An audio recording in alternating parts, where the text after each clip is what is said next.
Hello, adventurer. It's good to see you. You have made it to the morning grind.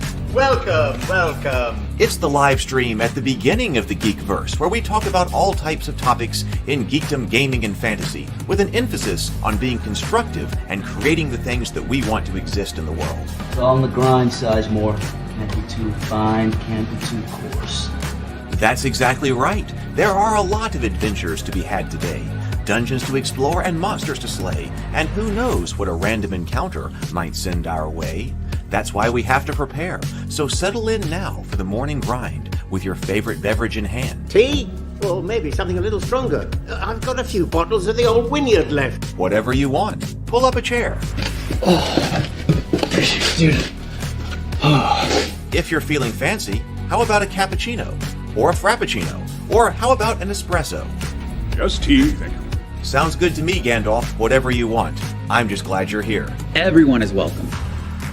You can just watch if you want. You don't have to worship anything you don't want to worship. Thank you, Mike. But be forewarned. Sometimes we get really strange characters around here.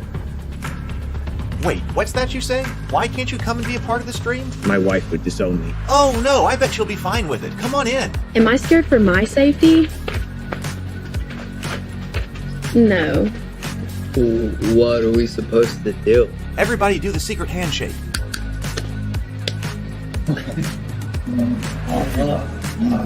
Secret cultist handshake. Oh, now do wizards who love each other. This, my friend, is a science. I still don't have gifts, but it's fine. It's all on the grind, son. Can't be too fine, can't be too coarse. Dude, this would be a sick place to bring the band. Indeed it would be, Dave. It really would. I'm seeing more people coming in. Welcome. Glad to have you here. Oh, look, here's someone new. Is this the cultist meetup? Yes it is. Come to hang out? Please accept me. I have nothing else. Okay, we accept you. Everyone's welcome here. Brought some snacks. Well, that makes things even better. You want some coffee? I don't drink coffee. You sure? It's cultist coffee. What makes it cultist coffee? I'm a cultist and I'm drinking it. Oh. Then I'll have some. What exactly is going on here? I'm seeing more people coming in. Welcome. It's so great to have you. Oh, and look, here comes another stranger.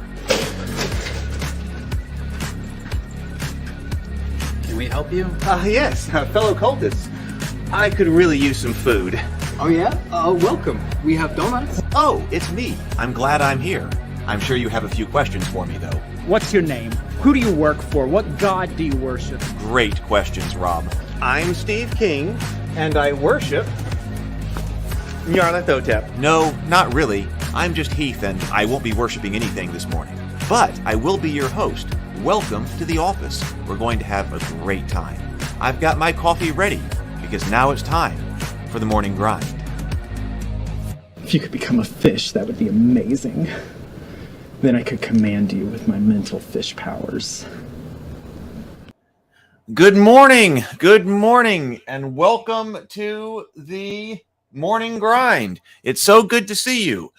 I hope you have had a wonderful evening. I did. If you were with us for the live stream last night, we were playing Vagxanadu, a classic NES game, one of my favorites, kind of my introduction to fantasy video gaming. Like Hero Quest was my introduction to fantasy tabletop gaming, so both very influential on me, and it's got a much darker feel than Zelda. We were talking about how much we like it more than the original Zelda. Maybe in a different world, Vagxanadu would have been what Zelda is today. And I woke up with Nintendo Thumb. Well, it's been a long time since that happened, so that's a lot of fun. So let's see who's here this morning. We've got Gravendal Games is here. Good morning, Gravendal. Good morning. And then also Chaos Incarna is here. Chaos Incarna says, starting off the morning with some hot cocoa and finishing painting a set of miniatures. Woo, that is fantastic. Yep, hot cocoa sounds good. And then also painting. Hey, using this time, the morning grind time for painting, can be a great thing. And Retro Nerd Girl is here as well. Good morning. So I've got my drink here. Now, my drink is not anything particularly special. It's actually the Mountain Dew Zero. So that's what I've got. Didn't get to make coffee this morning. Didn't have time. So, all right. So let's breathe. Oh, Morning Grind is here. Morning Grind is here. Morning Grind. Inner Light's here. Access your inner light. Good morning. Glad to have you with us again this morning. So let's breathe and then sip. So we're going to breathe. Deep inhale. If you're here, deep inhale, complete inhale, and then complete exhale. Deep inhale, complete exhale 2 times, and then take a sip of your favorite beverage. It'll help you out. It really will.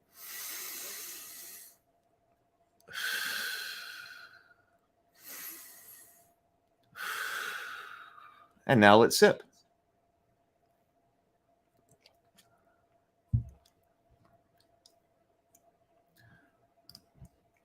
Splin Corinth is here. Hello, welcome. Good to have you. All right, what we're going to talk about today is Midgard. And this is the Midgard campaign setting that's put out by Kobold Press right here. So here is the campaign setting. And they actually do, they have a book they call the campaign setting, but then they also have this, which is the Hero's Handbook, which is basically the player's guide for the world. And then together they give you all the information you need. And we'll talk about how they break this apart and why here in just a moment. I have the Hero's Handbook in PDF, so I can bring up a PDF of the Hero's Handbook. I don't have the campaign setting in PDF, but I got the auxiliary camera ready to go so we can take a look at the auxiliary camera as well. So we're going to be, this is World Building Wednesday. So we're going to be looking at these campaign settings or these 2 books kind of in 2 different ways. First of all, we're going to be just examining them to see what they are about. I have played in this world. I played several games in this world. This was one of the worlds that Lou ran his campaigns in. So I played in these worlds. You might be interested as well. I think it's a really great world. But then also we're going to be examining it from the perspective of what its structure is, so that we can have some idea about our world building and how we should go about structuring our worlds. We've got a pretty good way to structure our RPGs. You know, we've been working on that as we've been looking at a whole bunch of RPGs. We haven't looked at as many campaign settings, and I would like to, but then on the other hand, I was like, you know what? I'm kind of short on campaign settings. We looked at the Forgotten Realms book, the AD&D or Forgotten Realms box set, the AD&D Forgotten Realms box set. We should probably look at the 3rd edition book as well. We've looked at the Thrones and Bones campaign setting, and we looked at Ataltis. But this one is on the shelf, but we hadn't looked at it yet, so we're going to take a look at this one. So this is World Building Wednesday. So let's go to the morning messages. I've got Wednesday morning messages for us. So let's go there.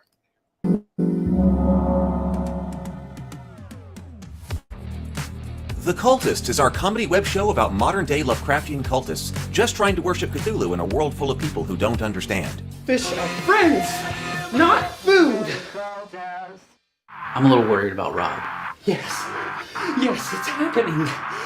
Ever since we tried to summon Cthulhu, he hasn't been the same. I'm growing gills. Gills! My transformation into a deep one has finally begun. Rob, we don't see any gills. It's these kids getting involved in all this stuff causes them to go crazy.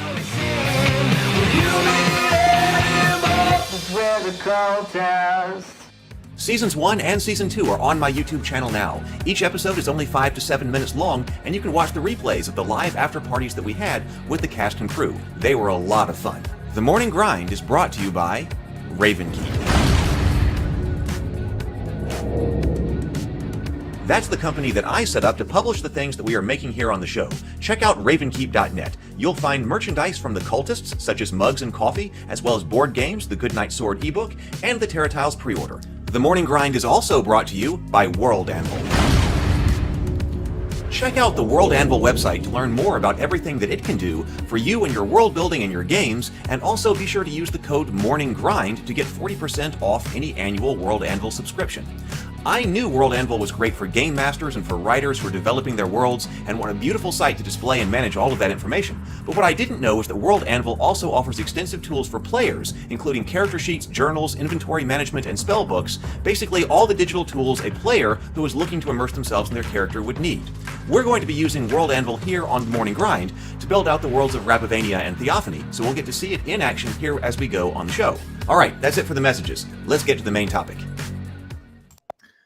All right, so yeah, we're going to basically at the end of this, I hope save a little bit of time here at the end of this show to take a look at what kind of structure we're going to need so that we know what we need to write. So we need to put it into so that we know what to write and then take that and put it into World Anvil. So really appreciate World Anvil being a part of World Building Wednesdays here. And of course, if you end up wanting to get World Anvil, please do remember to use the Morning Grind code and get 40% off. Okay, so let's go over here. Let me start the auxiliary camera. Go auxiliary camera. Yes, I'm kind of looking in a bit of a different direction because I've got a different screen down here. I had the setup last night for streaming. So, but that should actually work pretty well if I'm over here and looking at physical books. Let me move the microphone.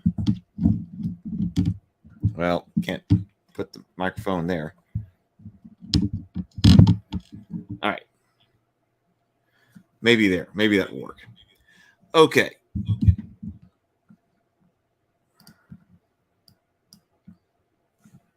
So, the Midgard campaign setting comes in 2 books.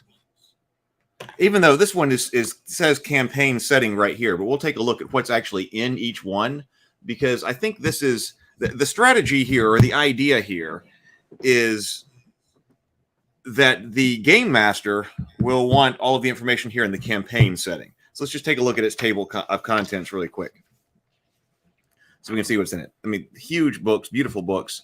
So here we go. Table of contents. Welcome to Midgard, Heroes of Midgard, the Crossroads, the Rothian Plain, the Dragon Empires. These are different places. So, okay, so welcome to Midgard, our basic introduction. So the heroes of Midgard tell us different races: humans, dragonkin, dwarves, elves, and the elf-marked, gear-forged, kobolds, minotaurs, 7 minor races, 26 common and archaic races, Midgard feats and traits. Okay, so that's about characters, but then we get into, it looks like all of these are different regions.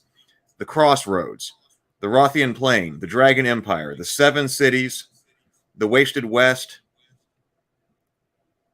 the domains of the princes, the Northlands, the Pantheon, and okay, then we got an appendix with a bunch of other stuff too. So this is primarily stuff about the world and the geography, the places. You know, that I saw that Inner Light's asking, says it looks like one is Pathfinder and one is 5e, and I didn't really realize that until this morning when I saw this one says Pathfinder game compatible. This Midgard campaign setting does.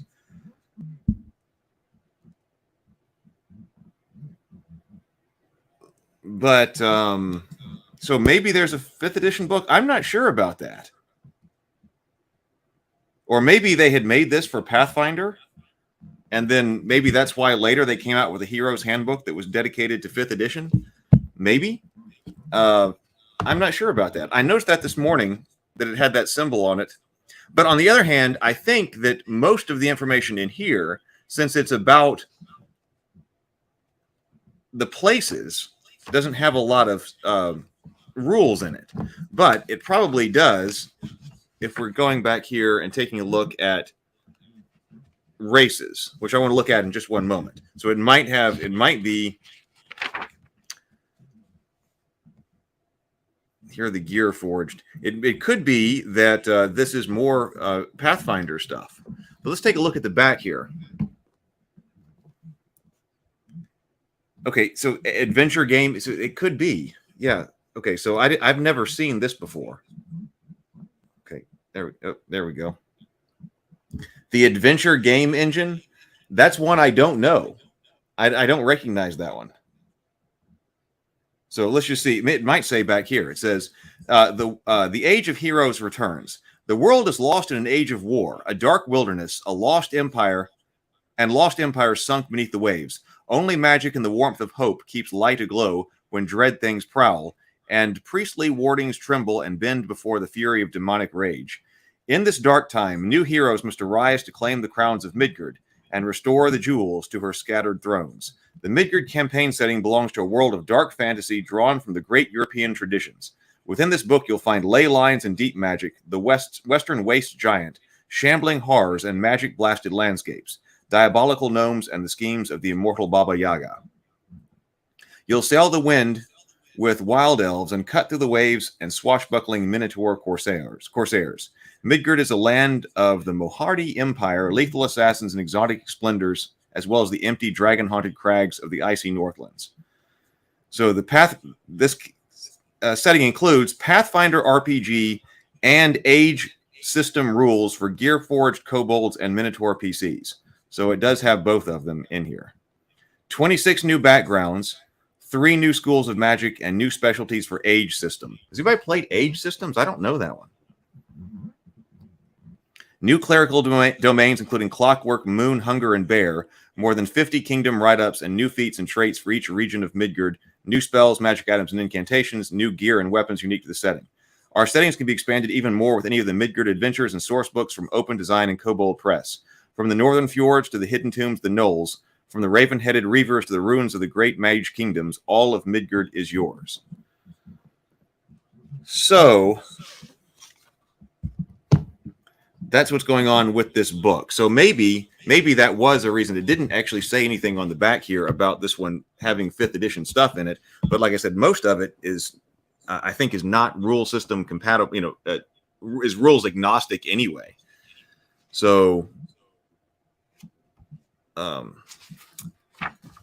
we've got our introduction. Probably, I mean, it looks like what I'm seeing here, right here. Here's the Dragonkin. Let's go right here. Dragonkin says, all Dragonkin. Let's see. Inner Light says, Dragon Age RPG, Fantasy Age RPG, Modern Age RPG use the Age system, as does the Blue Rose RPG. So I've heard of Dragon Age. So that's probably one we need to check out on the grind then.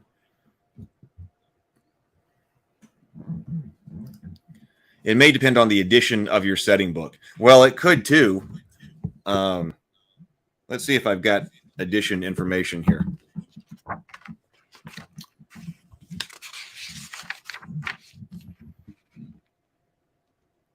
Second hardcover printing, February 2014. So it doesn't really give me an edition. But if there is something newer than 2014, then it might have changed. But let's go down. Inner Light says, I have Dragon Age, Fantasy Age, and Blue Rose. UFO Man says, never heard of Midgard. It's a really good and comprehensive campaign setting. I have played in it quite a lot. I believe, have I played 2 different characters in here? Oh, sorry about that. I know this is the one where I was playing the half vampire, the Dampire necromancer called Nethris. But for our stats in here, like Dragonkin characters, for instance, all Dragonkin have the following racial traits: +2 strength, -2 dexterity, +2 charisma. Dragonkin are strong and exude presence, but they are not quick. Slow speed, dark vision. So base speed 20 feet. Dark vision, energy resistance. They must choose acid, cold, fire, lightning, sonic energy at first level. They have DR2 against that. DR, a damage resistance 2 against that energy type. +1 natural armor bonus. Presence, +2 racial bonus to intimidate and diplomacy checks. Fly is always a class skill for Dragonkin. And then languages. So I mean, that does, if you needed to convert that to 5th edition, I mean, that sounds a lot like 5th edition there as well. The Gear Forged. There was a player who played a Gear Forged in our game. Minotaurs, kobolds. I guess you would expect kobolds from Kobold Press, wouldn't you? I do like that picture of this kobold. 7 minor races. Archaic and common languages. So this is all part of that introduction. Oh, introduction and then player stuff. And then you get into, hey, Zobek. We played around in Zobek. I love the cartography here. We had cartography, the maps of Midgard up in Lou's gaming room like this. So that's what's in this book, but I want to go over here and take a look at this one. Inner Light says Age is primarily a 3d6 rule set. One of the dice is a different color. When doubles are rolled, the colored die result is the number of stunt points used for special abilities. Oh, interesting. Okay.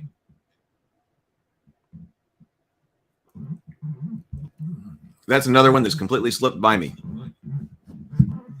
But now, okay, so I was listening to a podcast that was actually on the World Angle podcast, our YouTube channel, yesterday. And I was listening because they had Wolfgang Bauer on the show. And this is, this campaign setting is by him. And he was talking about, well, if you divide the player's info up into a second book, then first of all, you've got 2 different books that you can pass around the table. And the heroes, the players, probably don't care about a lot of the information that's in the campaign setting, or they just flat out shouldn't know it because there are probably secrets and stuff inside the campaign setting that's for the game master. So when we were playing the game, the campaign, Lou asked that we not buy or read the campaign setting because for that reason. So instead, he said, get the Midgard Player's Handbook. So this is the one that is really dedicated toward players. So there was some player races and stuff like that in here, but this is the book that is really dedicated for players and playing an adventurer inside Midgard. And so you can have this. It's another book, so everybody's not trying to grab for the same book. And also, game masters don't have to worry about spoiling anything. So this is, spoiling anything in the world that they would rather not have spoiled. So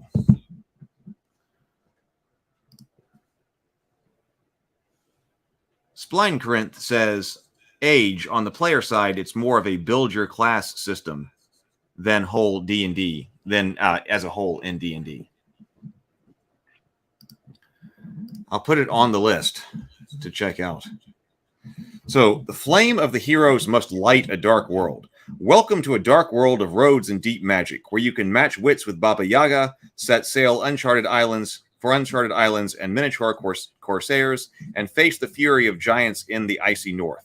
The Midgard Heroes Handbook for 5th edition has everything you need to create a character for 5th edition Midgard campaign, including full details on 11 new races, 4 variants on standard races, roll up a Trollkin barbarian, a Ravenfolk fighter. We had a Ravenfolk in the game as well. They're pretty cool. I'd play one of those. I played one of the Dampires, but I would definitely try a Ravenfolk too. A Kobold, Rogue, and more. You'll also get dozens more. Get more than 4 dozen new class options, including Bardic colleges and Paladin oaths, Martial, Ranger, and Rogue archetypes, Cleric domains and Druid circle, Sorceress bloodlines, Warlock packs, and Arcane traditions. There are also a few new types of magic, 20 backgrounds, and nearly 300 new spells. The shadow roads are open, and the world serpent stirs are deep. Adventure awaits the bold. It says, includes updated and expanded material from the fan favorite Deep Magic series. So this one, we'll go over to the PDF here, but gives you an example of some feel of the actual physical book here. These are printed on matte paper, so it's not the glossy slick paper. But you can also tell that these are dense books. Both of them have a lot of text and a lot of new stuff. It's not I guess this is kind of the opposite of the Mork Borg rule books and that kind of stuff that we've been looking at. Those are kind of light on material and are using a lot, written material, and are using a lot of the art and the imagery and the stylistic layout and things like that to convey stuff about the setting. This one, you get a bunch of words, which I like. Now, on the podcast, they were talking about organizing it. Like, okay, if you're going to have a lot of words, subheadings become your friends, as well as bullet points. There's a Raven folk. Great art. I saw an image I liked right here. I like that wizard. That's pretty cool. So let me pull this one up in PDF.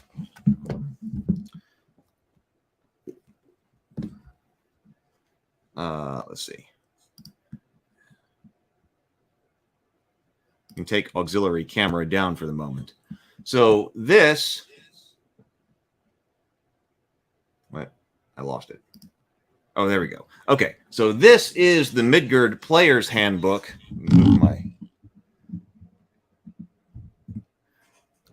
You may be able to see it a little bit better. I'm sure you can get a PDF of the campaign setting. I would guess you could. I just didn't have one handy. This is the one that I bought for playing in Midgard. So let's take a look. So this is 2018.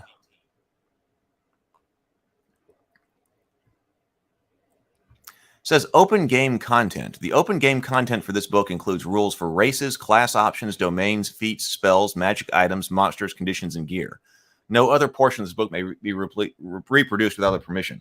So that's interesting, though. So if you find something you like in here and you're working on your own stuff, races, class options, domains, spells, all that is open game content.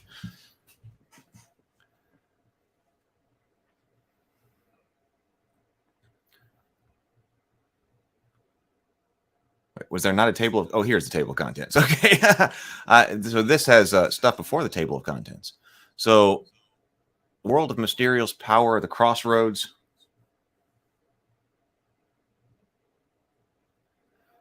So let's get to the table of contents. So chapter 1, we've got races. So we've got all kinds of new races in here. Bearfolk, centaurs, dampire. That's the half vampire. Dwarves, elves, gear forged, gnolls, gnomes, human, elf-marked, Kyriv wanderers, kobolds, minotaurs, ratfolk and ravenfolk, shadow fae, trollkin, winterfolk, halflings. More information on Dragon Age coming in.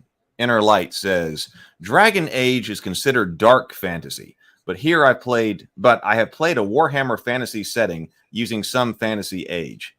I can actually like the magic system from Blue Rose a little bit better, though.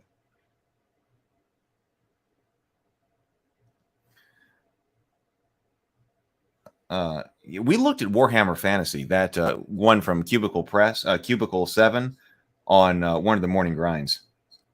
No, we didn't. Actually, I looked at it before we did a morning grind. So there is stuff on the channel when I just did a pre-recorded video on looking at the Warhammer book from Cubicle 7.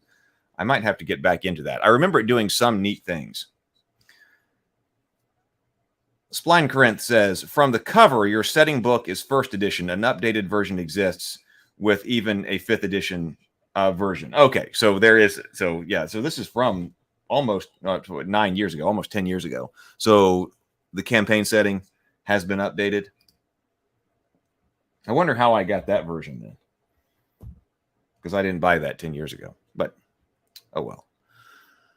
So martial and roguish characters. So here's all of our class stuff. So we got race stuff, we got class stuff. Sword dancer, griffin knight. We dealt with the griffins in our game. Vampire slayer, ranger, Zobek scout. Weapon options, divine characters.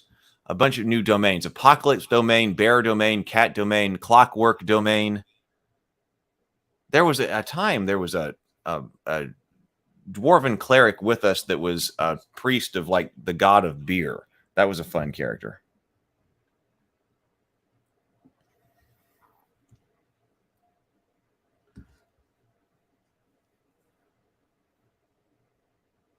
arcane characters, feats and backgrounds, spell casting rules, spells, creatures, magic items, and other miscellany.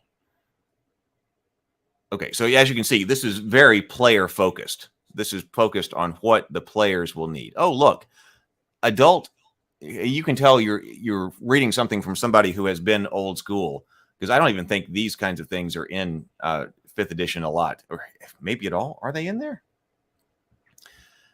Bear folk becomes an adult at age 15, and your starting age and height and weight for all of these. Chaos Incarna says, playing Warhammer Fantasy RPG is a great way to have a character with one arm, one eye, one leg if you get past session 1. Well, okay, it's just going to be one of those types of games. That's what I remember. That's got like its hit system and its critical hit system and all of that.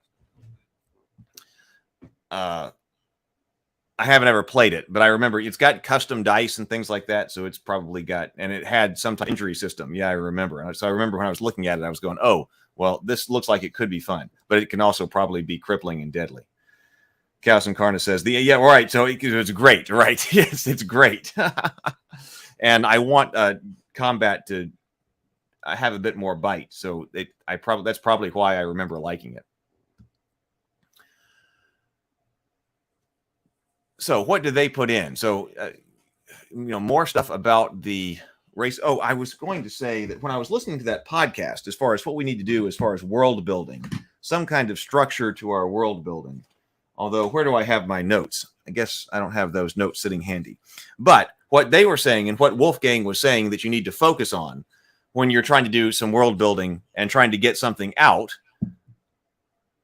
people, places, and magic. Those were the 3 things that he said to focus on: people, places, and magic. And when he was talking about people, he was talking about when he's talking about people, he's talking about what the players are doing. So there's a place for NPCs as well. So but we're going to put NPC stuff toward the back or something like that. But people, that has to do with what the adventurers are, which is different if you're than world building for like a novel or something like that. If you're world building for an RPG, he said lead with people, which is what your players are going to be doing. So in this case, this is basically a whole book that's dedicated to leading with people, right? The players who are actually going to be going and what type of adventure it's going to be. Oh, I like this armor the centaur is wearing. That's cool. And then go into places and emphasize the adventure and then how magic influences the world. And then I guess you also put NPCs. But the NPCs are kind of connected with locations. And those, I guess those should be NPCs that are actually most likely to interact with and drive an adventure or be the antagonist of adventuring with the PCs. Chaos Incarna about Warhammer says, invest in ranged attacks and cardio. Ranged attacks and running away. Inner Light says, yes, Warhammer Fantasy is fairly narrative driven. That's probably why I liked it when I read it. That's another one I need to get back out. Spline Corinth says, custom dice are the 3rd edition of Warhammer. That's the Genesis precursor. Oh, well, whichever one I had sitting over there, it might have even been a box set. We can look at it while That's the one I got. This box set. So that one does have... Well, actually, I don't know if it has custom dice or not in it. It has dice in it, but it looks like it's a D100. That says 2 custom dice from Q Workshop, but it could mean custom as in fancy, not custom as in different things. 4th edition. It's probably one of the later ones. Yeah, see, this is another one of those. Now, Kobold Press is produced by Kobold Press, and they are another one that goes all in with the production value of their books. The art is great. And they were talking about that on the podcast, where they were saying that the art does such a great job getting people into the feel of the setting because people don't read, right? So even though we've been thinking about, well, what can we do as far as the least with, without art and stuff like that. For the campaign setting, they were saying the art is very important because that's the way that so many people get invested in the campaign setting. We've got confirmation here that this is, I had the 4th edition of the Warhammer. The Dampire is the one that I was playing, and I had fun with that. I was trying to be a necromancer. They kind of changed up. That's the one where I was thinking about being like the healing necromancer and also being invested in like the gothic element of it and the religious element of that.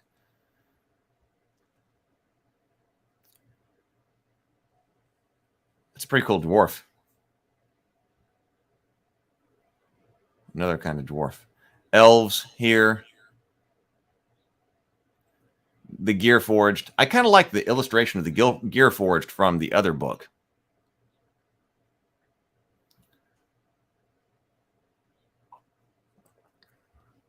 The ultimate act in creating Gear Forged is casting the soul forging ritual. The spell is available to wizards and clerics. Soul forging can't be added to a wizard's spell book as one of the 2 spells learned for gaining a level. It must be found in written form and copied into the spell book. Clerics may only prepare the spell if they worship a god of smithing, crafting, and similar portfolio. Oh yeah, I think that this Gear Forged guy like had a soul from something else put into him. Actually, let's just see what that is about. Gear Forged. Originally created as powerful soldiers, Gear Forged must now find their own paths to navigate the second life they've been given. Many devote themselves to civil service, others to the dark gods. Some dedicate their extraordinary long lives to the pursuit of knowledge. A few, naturally, seek out a life of adventure. Gear Forged are an artificial race. More importantly, its members are created one at a time and come from a vast array of backgrounds. Nonetheless, they remain rich traditions of history, culture, and spirituality of their own, largely because of the influence of the race's patron, the gear goddess Rava. So all Gear Forged were once other creatures with flesh and blood bodies, but their conscious minds were transplanted into articulated bodies of iron, steel, brass, and wood, driven by pistons and springs. Each is distinctive in appearance as other people are. Some entities spend a fortune on these new bodies, while others scrap together anything that will work.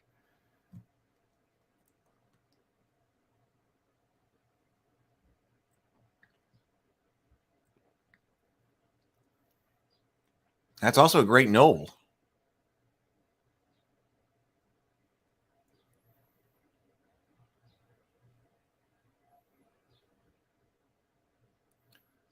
The Kobold here.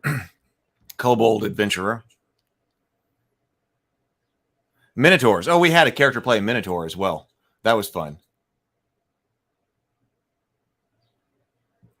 Rat Folk. Looks like a Skaven. I like it.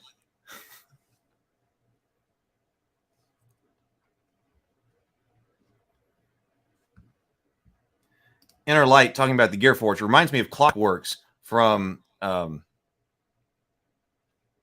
don't know what that is. Chaos Incarna says, oh man, can you imagine waking up to be a Gear Forge, then realize you're made of wood? Yeah, that would be kind of anticlimactic. The brass or bronze look was much better. Yeah. A wooden Gear Forge. I'd like to play a Rat Folk. Excuse me, a Raven Folk. We were just looking at the Rat Folk. But the Raven Folk look cool. It's another great illustration. Shadow Fae. Trollkin.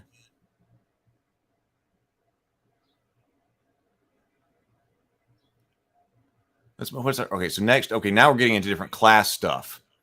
Wrath of the Ancients, Bardic Colleges, Barbarian Primal Paths of the Ancestry. So I think it said this is part of the stuff that's in the open game content now.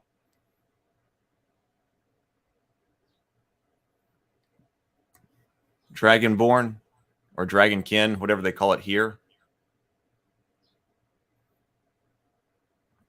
So this setting has gone all in. I like this one right here. Kind of violent, but in a kind of non-violent way, but it still kind of surprises you when you go by through here and see, oh, this Noel's getting his head cut off by this woman. Oh, Shadow So we were saying that it reminds me of Clockworks from Shadow of the Demon Lord.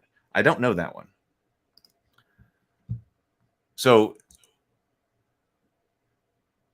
Midgard has gone heavy into making sure there are player options to get the players invested. And I suppose that's a idea here, that if a whole book that the players can get into, and hopefully they're finding something that they are invested in, and that gives them a reason to want to play in Midgard. Whereas the campaign setting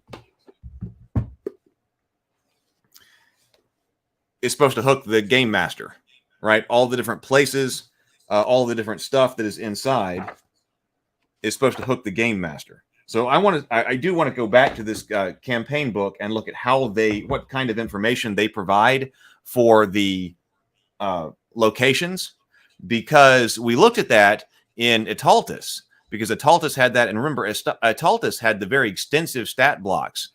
I guess you call it a stat block, but all the different kinds of things from the different regions and things like that. That was very comprehensive per region, and all the different cultures that were there as well. So I want to come back over here and take a look at that in just a moment. Inner Light says, Shadow of the Demon Lord is definitely dark fantasy and a bit gruesome graphic in places. Oh, well, I might like it. I like dark, low fantasy. That's not what Rabavania is, but you got to have some lightweight stuff too, or, lighter, happier kinds of tones too. But I like to go back and forth. So, okay, so this book, you want to check out the spells? I kind of want to check out the spells. Divine characters. Then we'll go over to that other book. So, they do have ley lines. I'd like to incorporate ley lines into something I've got. My first encounter, I think, with ley lines was the GURPS book that was about, like, mystical places and exotic locations or something like that. And it talked about the ley lines. But ley lines are in this as well. Geomancy. I mean, being that I studied geography, geomancy sounds pretty cool to me. So ley lines and geomancy, I kind of like this part. And Lou wanted one of us to be a geomancer so we could use the ley lines to travel. Magic exists in countless forms. See, ley lines naturally bridge the gap between the subtle and pervasive sources of magic and the concrete applied force that moves mountains. Ley lines are actually channels where magical power flows like an invisible river winding across the landscape. There are also lines because their length is the only measurement that has meaning in this dimension. Scholars and sages hotly debate the origins of the ley lines, but their effect is undeniable. Spellcasters can tap into ley lines to fill their spells with sudden bursts of power. While this can be dangerous, a skilled caster can create fantastic effects with extra power. You've got to have like the ley initiate feat or the geomancy arcane tradition in order to do it. Weak ley line effects. So, let's see. What about a strong ley line effect? Your spell ignores damage resistance. Targets of your spell have disadvantage on saving throws against it. Your spell has a range of self. If your spell has a range of self, you can cast it as touch instead.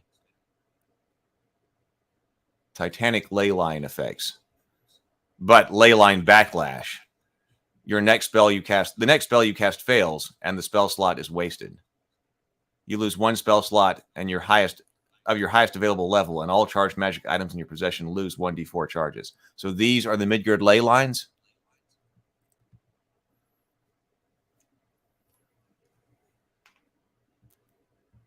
So they're very winding. It's not like we're talking about longitude and latitude here. I didn't know that. I thought they were more regular than that. So they're very irregular. Rune magic as well.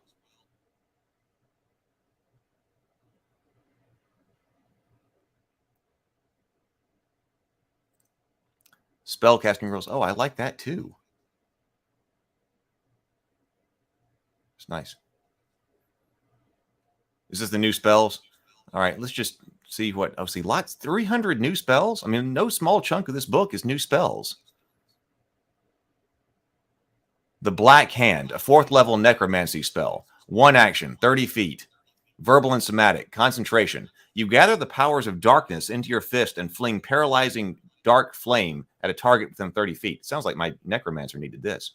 With a successful ranged spell attack, this spell siphons vitality from the target into you. For the duration, the target has disadvantage, and you have advantage on checks, ability checks, saving throws made with strength, dexterity, and constitution. An affected target makes a constitution saving throw with disadvantage at the end of its turn, ending the effect with a success.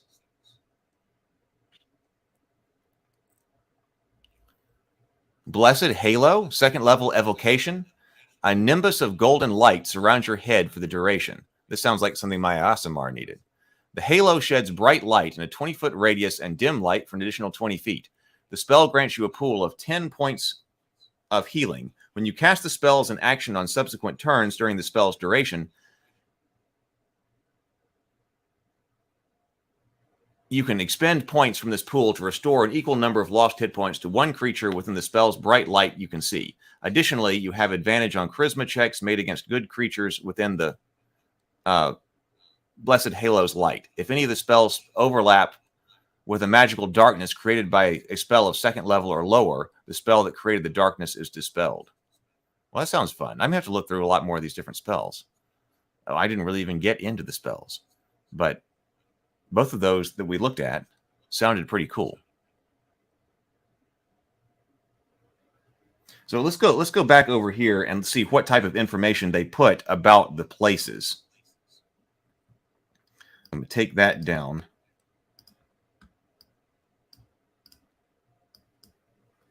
How do they write up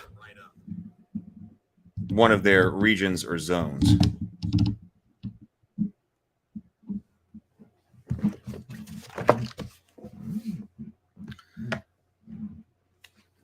So let's go to, I don't know, what one sounds cool. Morgenthau or Morgenthau or something like that is the what place where the vampires are from. That one might be a cool one to look at if I can find it.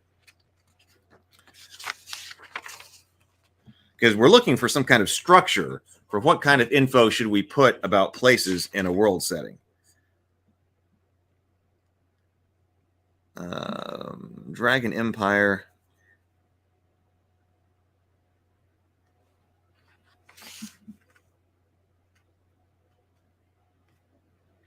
Well, I don't just see it. Why don't we go to one that sounds cool? What about, well, the domain of the princes, 186.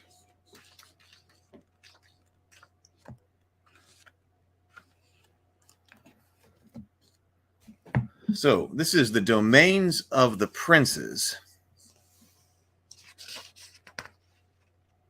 A sufficiently succinct history of Dornig.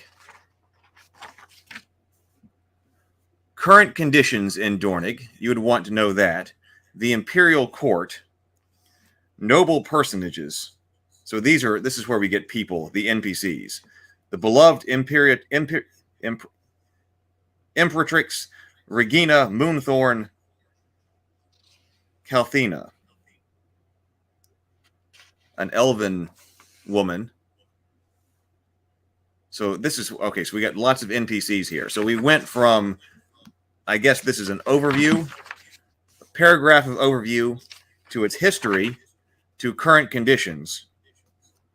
And then the Imperial Court is a bunch of NPCs. So some information on the Imperial Court, and then I guess who you find there. Religion. Here's information on the ley lines. So the ley lines and fey roads that cross within this area. And then the key of Velis. Was this a magic item? I think it is, yes. The key of Velis is a corroded copper and mithril key about 1 foot long. I guess it's that right there. It automatically points toward, when it's held near a ley line or a shadow road, it automatically points toward that line or road. If the holder speaks the command word, it opens the shadow road or fey road. Each such use expends one of its 10 charges. After a key of Veil is used 10 times, it cracks and becomes useless. The device also opens doors, chests, gates, bars, shackles, and chains, bolts, and automatically dispels hold portal spells, and even an arcane lock cast by a wizard of lower than 15th level. It expends no charges. This expends no charges.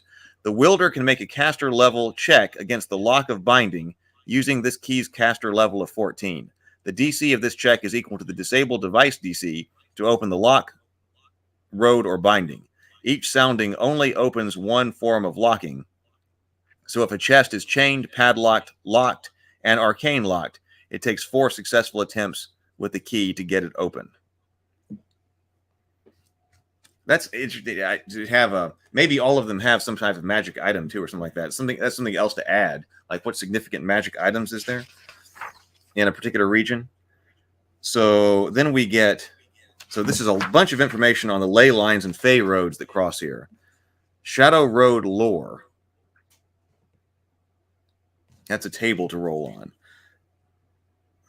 Travel times on the fey roads and shadow roads. It takes 1d3 days to pass from Arboness to the court of the River King. It takes 1d3 days to pass between the cities of Dorig, or from Dorig to Arboness or to the courts. Add 1d6 days if one is traveling to further away, from Dorning to Zorbeck, for instance. New incantations, walking the Shadow Road. Oh, just one incantation, walking the Shadow Road. Cold, dark, sinister, and dangerous, not unlike the Shadow Fae themselves.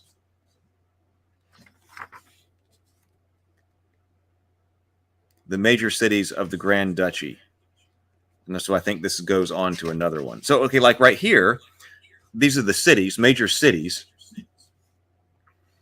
So we've got the name, city symbol, the ruler, other important personages in our little block right here, population, house, family seat, major cities, vassals, great gods, and trade goods.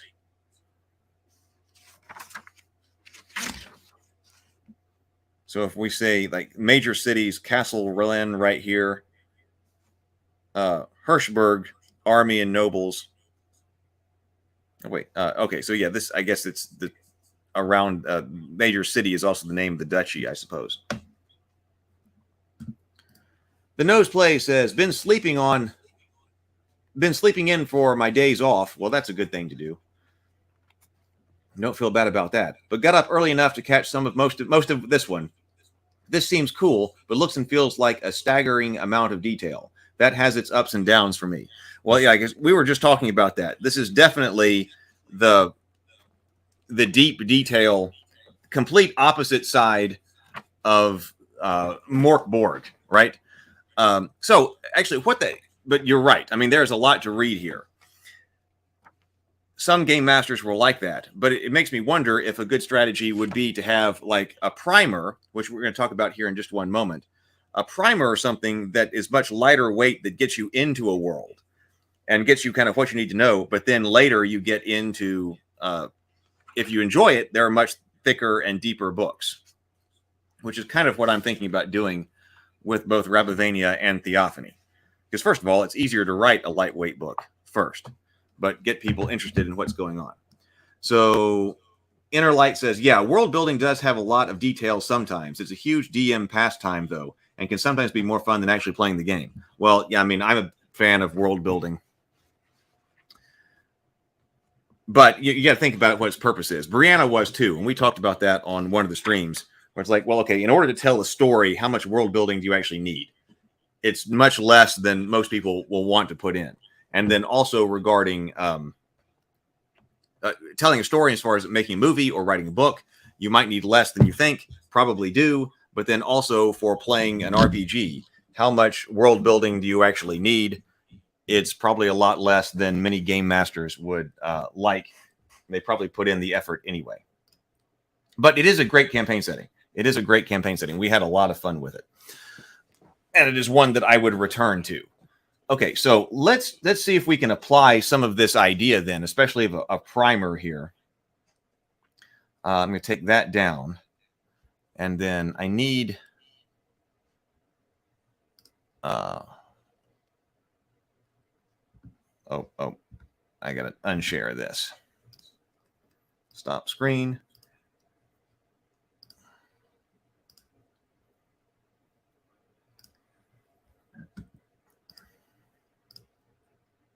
I got to reorganize my Rabavania information. But so I was thinking about doing that.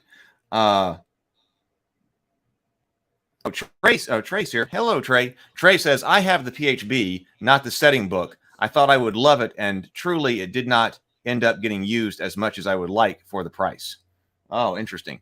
I wonder about, the two kind of alternate D&D worlds that I would have around are Midgard. Now, there may be others for us to look at, because we may need to look. I'd like to be able to look at some more settings as we're doing this, because we've looked at different a lot of different systems. We need to look at different settings as well. But the two I would keep around as familiar yet different high fantasy medieval settings are Midgard and then Etaltis. Those are the two I would go with, have handy, if I wasn't playing in Forgotten Realms. Because I would probably say Forgotten Realms, Midgard, and Etaltis. Haven't ever gotten to play in Etaltis yet, though.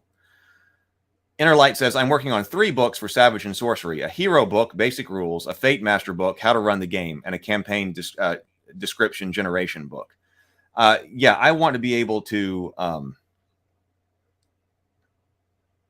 have a core book, but then the Game Master's Guide be basically a more detailed world book. Maybe there needs to be something for rules, but I've got a different system book. Trey says, I always feel like with settings, I start off strong, but after 3 sessions, I've moved away from the written material. Well, that's okay. They talked about that when he was on this podcast right here. I mean, why do you have to stay with the written material? But although you may be saying that, but then the book itself doesn't get used. But as far as the story or whatever that's inside the book, can be moved away from.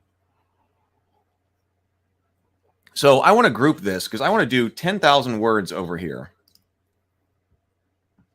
So this right here, see, I've been trying to figure out, I was trying to think of like a first RPG release, or actually this is right here, the World Primer.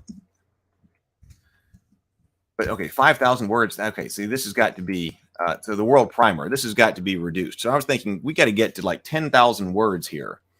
And what's the way to do it? So here's my structure over here. And I was thinking about his new structure here. So the player characters. So if we're focusing on player characters, what kind of stuff? So introduction to the world, trouble brews, and then information for the player characters. And so that could be divided into 2 parts, which seems like it should be races, or in this case, it's species, but whatever, species. And then classes or professions, whatever you want to call them. What's cool here. And then in geography, actually, so this might be, how do you spell gazetteer? I always feel like I leave out a letter or something like that, or maybe add a letter. I don't know. But geography, gazetteer, this is places. So we talked about, he said, major categories for getting off the ground are people, places, and magic. Now, see, I have orders and organizations and then a bestiary as well. So maybe religion, that it could be tied into magic. In fact, it kind of is. So maybe religion and then magic underneath that. Orders and organizations, maybe that was not necessary for a world primer. And then a bestiary of some foes. Maybe if we had that, that would be a good way to introduce people. And I'm changing up the way that I want to do this, because like I can see I've got like whole countries here. I think we start small, because if this is, I'm only going to write 10,000 words. Now we'll see. We may end up needing more than that, but the goal is to try to do this in 10,000 words. It's 2 T's.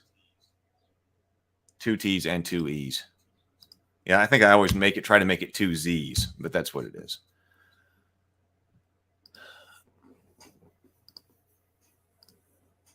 But 10,000 words should be doable. So I've got, so Kalanmir, Kalantor, I think I want to change this up, because I know there's a town called Beaconsdale.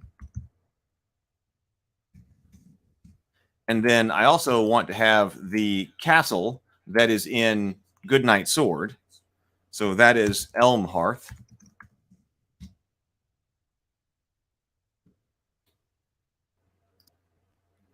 Well, Inner Light says, so you're doing top down instead of top down world building for Rabavania. I guess I started top down.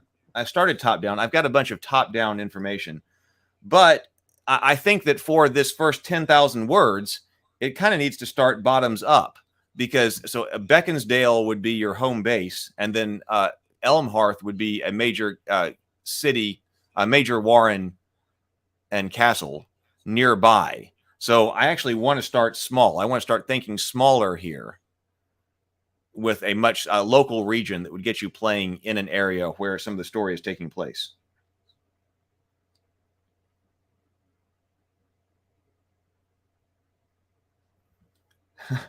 I guess it's Rabavania.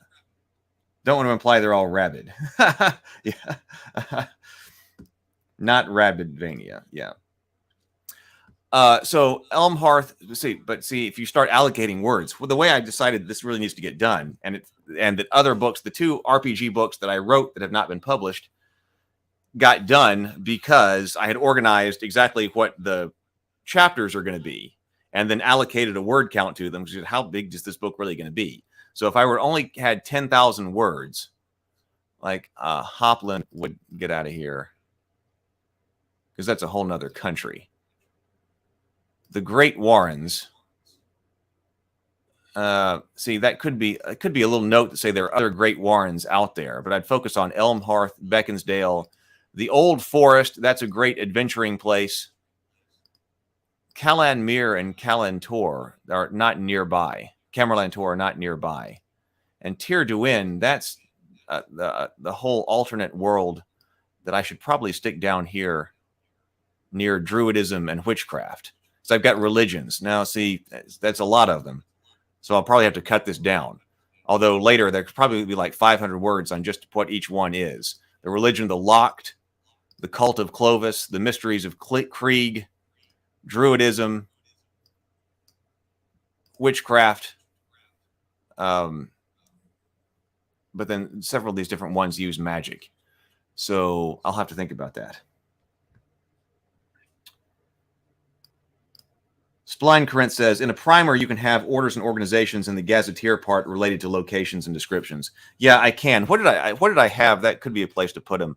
So what I have right here are topics of knighthood, the order of chivalry, because obviously the knights are important. So I should at least have something about the knights. And then information on nobility. Because, that orders and organizations could be like the order of the druids as well. But I got druids under religion. But knights and nobility probably could go someplace else. I don't know. So I don't know. I want to start off with 10,000 words. But on the other hand, I want to create a pretty good book. I'm thinking, of course, we'll put this in World Anvil. But I can't find my go-to books. I like the size that Fate publishes, the size books. So I'm thinking about going something like that. But even this right here is a bit too long for the primer. So the first step is just to create the primer. And wherever my Fate Accelerated is, but Fate Accelerated is a thin book, almost just like this.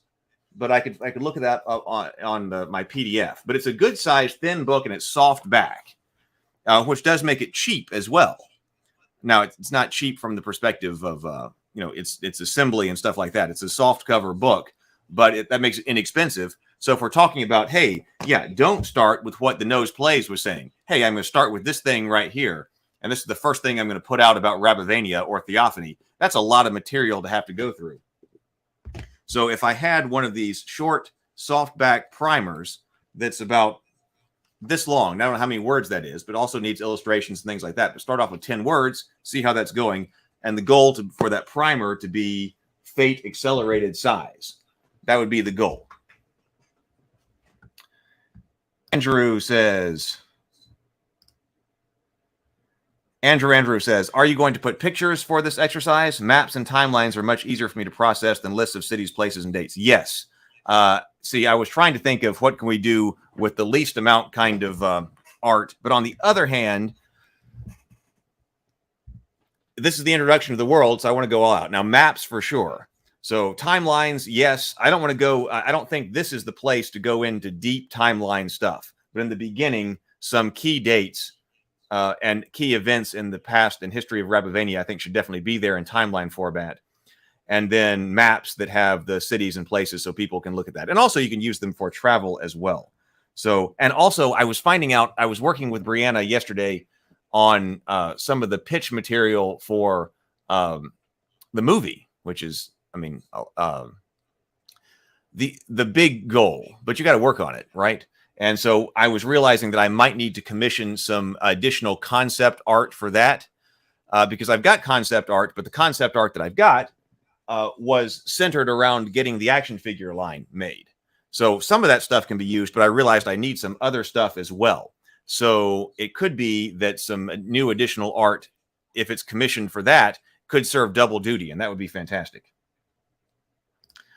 Trey says, you could write each section from the perspective of a resident. I really like in-universe text like that. I don't think it can all be that way, but I do like, well, you know, I wrote a lot of the other, the Journey Tree of Sorrows RPG as in-universe texts. So I don't think this can all be in-universe text, but I want a fair amount of it to be. And I would like to get those professionally read and then put that on the Tales of Rabavania YouTube channel so that they'll be the in-universe text read as characters. And like this right here is an in-universe text. So this is Gadweir. He's actually the Grand Druid of Rabavania, speaking on Clovis, the Vortigern of Rabavania. So that's actually, that has to do with the cult of Clovis. So I do want to add those things in there as well. Now, I don't want to go overboard on that because on this for at least this, for this short primer, because that's world stuff. Like this is kind of a long passage. This is 522 words right there that's been written by the Grand Druid here. So I don't want to go overboard with that, particularly for just this primer's sake. But that's definitely something I'd like to do. I'm definitely doing that because I do love that point of view. Chaos Incarnate says, I create every setting I DM for. Are you saying I should have been making books? Well, maybe. Maybe so. Is that the format of Fate books, A1 format? I'm not sure. So A5, sorry, I think it's called A5. I think it may be called A5 format. It's like 6x9. Hang on, I got a like the page here.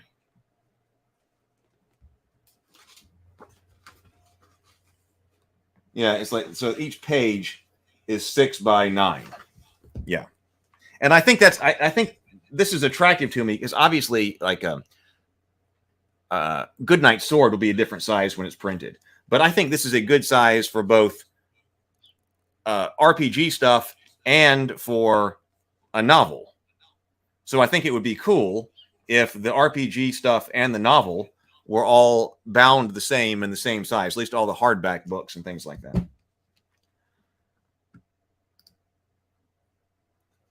A5 is pocket organizer size. Are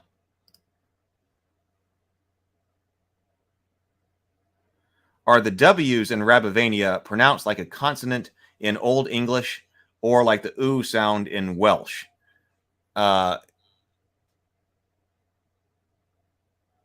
That is a good question. And it depends on what type of language that we've got here. I was going through that when I was writing. See, the first book that I was writing that I'm not putting out has to do with, well, Clovis and their legends. And so I had a pronunciation guide in there that was heavily inspired by Welsh. So in that time, that's kind of the distant past, it was Welsh. Now, I haven't gone forward enough to know what Rabavanian sounds like currently in the time. Okay, Trey. Yeah, okay. So it's A6 or something like that. Oh, a 6 is pocket organizer size. So yeah, Trey, that's must be what size these books are. A5. It's pretty close. When I go this, it is 9 by 6, but that's pretty close. All right. Well, that is World Building Wednesday. I have got to get out of here. I have more stuff to do. I should be.